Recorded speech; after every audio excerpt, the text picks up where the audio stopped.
There are also political prisoners here. Those are people who... As a warden, I need to guard and take care of the prisoners. This is where they await their trial and conviction. The simple folk are in cold, damp cells without light. Sometimes, even with 10 in a cell. They wear iron cuffs and only receive water and bread. Prisoners with money and prestige are much better off. They get their own luxurious room. For a fee, they can order drinks and food from me, but also candles and wood for heating. And I make a small fortune from this.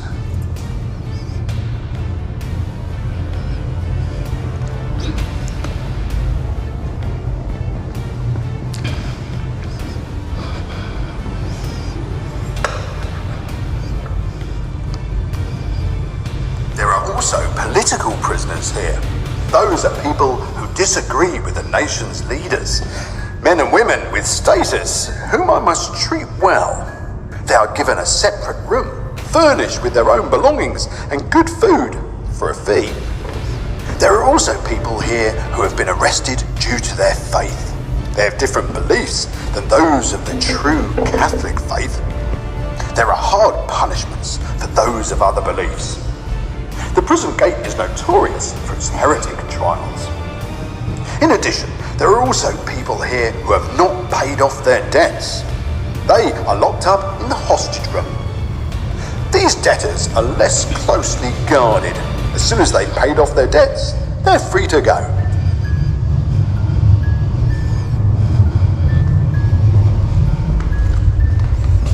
There are different kinds of prisoners in the prison gate, from real criminals to minor crooks.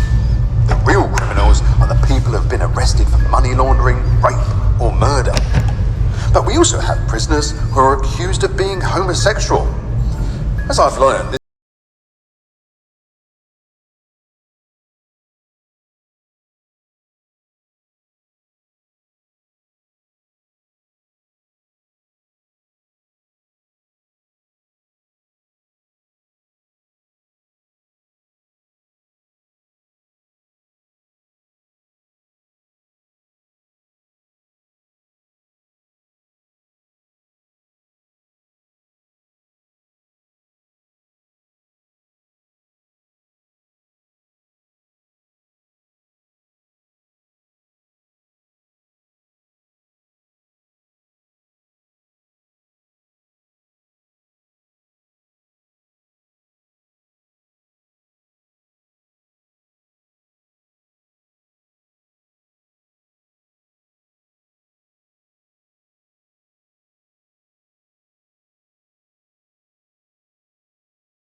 usually threatening that I'll come to help out is enough.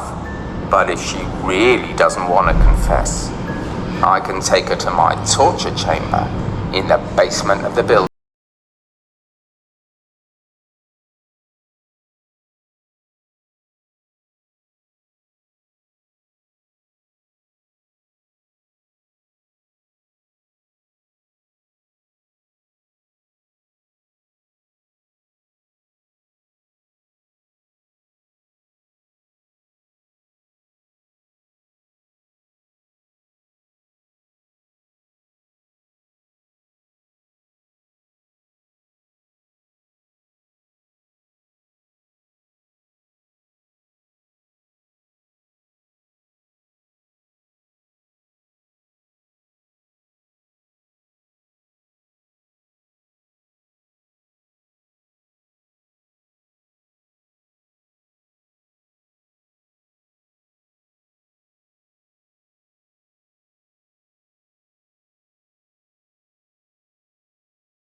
Here I'm locked up in the hunger attic.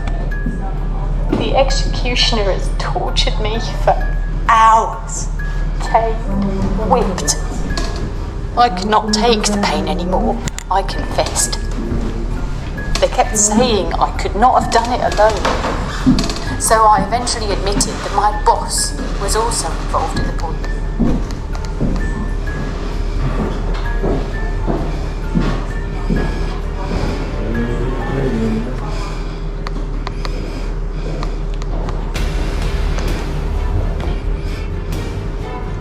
Then they let me go to the confessor. I told him everything they do to me now. What punishment will I receive? Oh dear God, please help me.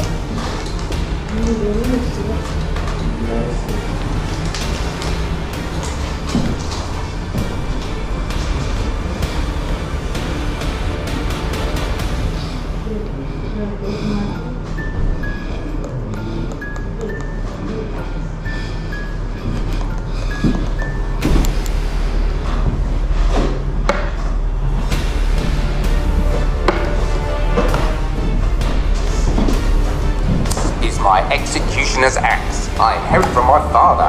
I come from a family of executioners. The work is passed on from father to son. I'm paid well, but no one wants to come near me. I live in Harlem. I travel to the prison gate a few times a year. I torture prisoners during their interrogation, but I also conduct corporal punishments, such as chopping off a hand or a finger. This is done outside, in front of an audience. Corporal punishment is a precise business, a real trade. Imagine this. There's a large crowd out there. People are shouting. I'm standing on the scaffold, the prisoner opposite me, and then try to remain calm and be quick and precise in executing punishment.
Poisoning is a serious crime.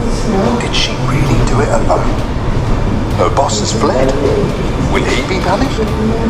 Often rich people are punished less harsh. I will bring her a decent meal tonight. Maybe her last.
Along this corridor are the Hayolan, or jail cells. This is where the poorer criminals were locked up. You wouldn't find any rich prisoners down here. They were held in luxury cells upstairs. Take a good look inside. It would always have been dark, and there would be nothing to sleep on but some straw on the floor, which wouldn't have been very comfortable as the straw was crawling with vermin. There's no fireplace, so it would have been freezing cold in the winter. In the summer, on the other hand, the heat would be unbearable. Can you see those shackles on the wall? The iron would inflict painful wounds on the prisoner.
You are now in the Frauenkammer, or ladies' room.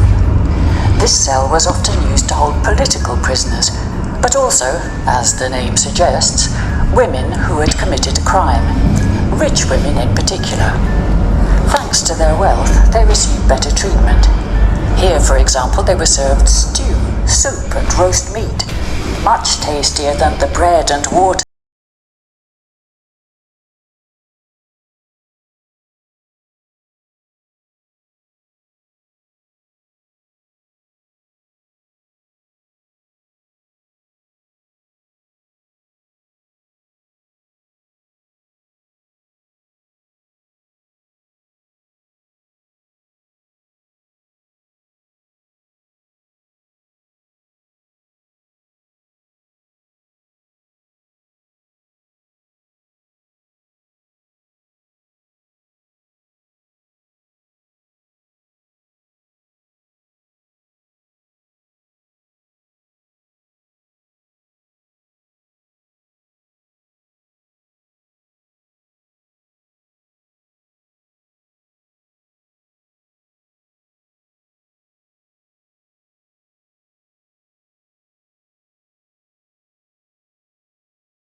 You are now in the Ridderkammer, or the Knight's Chamber.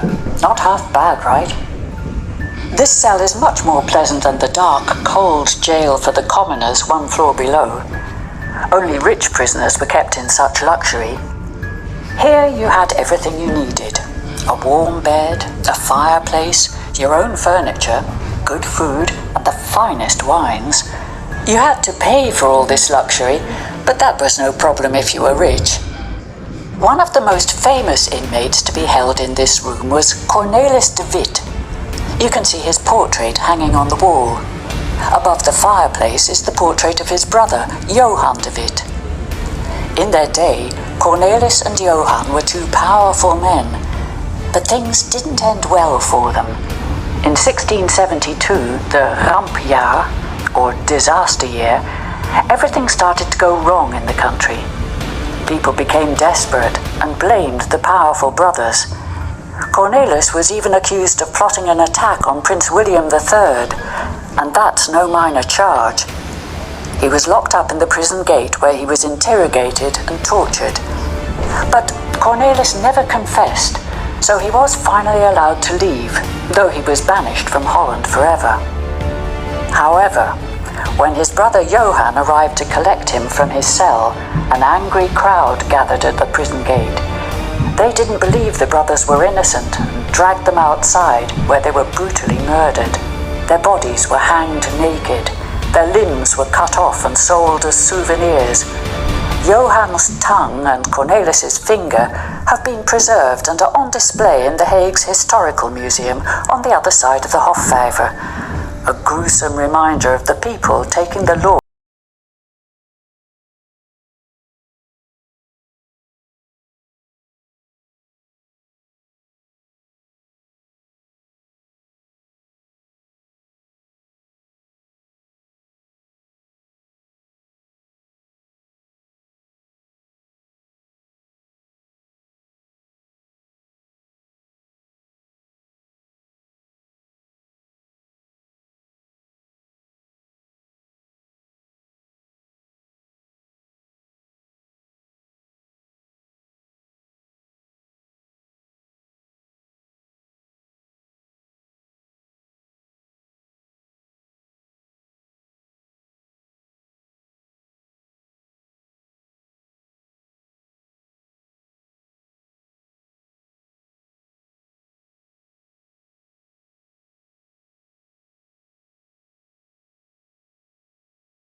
Finally, after a long ordeal, the coup de grâce or final blow was delivered either to the head or to the heart.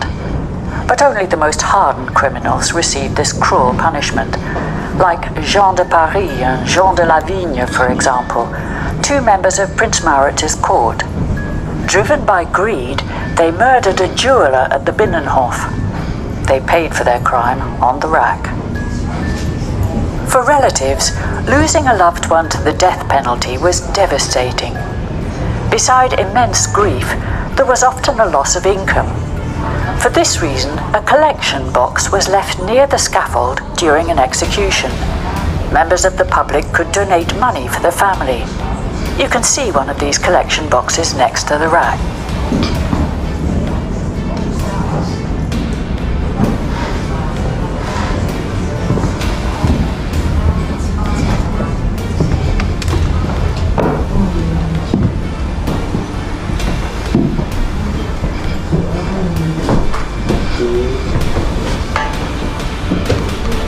This is a cell made especially for one man. He must have been a very special prisoner. This room was built in 1675 for Abraham de Vicquefour. At that time, Abraham had been working for 10 years as a diplomat in The Hague and was officially appointed Historian of Holland. But when he was suspected of espionage, he ended up in the prison gate. When he first arrived here, he was locked up in the Ridderkamer, the Knight's Chamber. He was interrogated no fewer than 36 times, but continued to deny having been a traitor. For a while it seemed that he would be tortured, but fortunately for 69-year-old Abraham, this was not to be. But he was sentenced to life imprisonment, and that was an unusual punishment, because in Abraham's time, people were only incarcerated while they awaited their sentence. So this room in the attic was built especially for this unusual sentence. Here, Abraham was allowed to continue writing and enjoying expensive food, and his family were welcome to visit. But that wasn't enough for Abraham. He wanted to escape, and after 4 years of imprisonment, he succeeded. He was assisted by Jannetje van Egeri, a maid, to whom Abraham promised 1,000 Rijksdaalders, a very tidy sum indeed, if she agreed to help him. Jannetje managed to get hold of the key and free Abraham. Together they escaped from the prison gate. Once on the outside, Abraham left quickly for Germany, and Jannetje? She only got 50 of the 1,000 Rijksdaalders she was promised. And when she ran out of money, she went to visit her husband in Amsterdam and was arrested. After facing public corporal punishment, she was sentenced to 6 years in the workhouse. Poor Jannetje.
This is the Gijzelkamer, or debtor's jail of the prison. This is where defaulters were incarcerated, people who didn't pay their debts. To force them to pay, they could be locked up here until they finally coughed up. A lot of rich people were imprisoned here. They had the money, but they just didn't want to pay. Defaulters were treated less harshly than other prisoners. The jailer would regularly come here to have a drink with the prisoners. They slept in one of those beds up against the wall. 2 or 3 prisoners would share one bed. Anyone wanting their own bed had to pay for it. But of course, defaulters aren't exactly well known for paying for things. By the way, can you see those letters on the wood? Z, M, D, W, D, V, S. Those are the first letters of the days of the week in Dutch, starting with Z for Sunday and ending with S for Saturday. This was so the prisoners knew what day it was. And to pass the time, they would carve all sorts of things into the wood. On the side of the bedstead, for example, you can see a drawing of a ship. Have a peek around the corner. This ship really existed. It's the Impregnable, an English warship that sank off the coast of Hampshire in 1799. Judging by the amount of detail in the drawing, its creator must have known the ship well.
This is the pain kelder, or the torture chamber.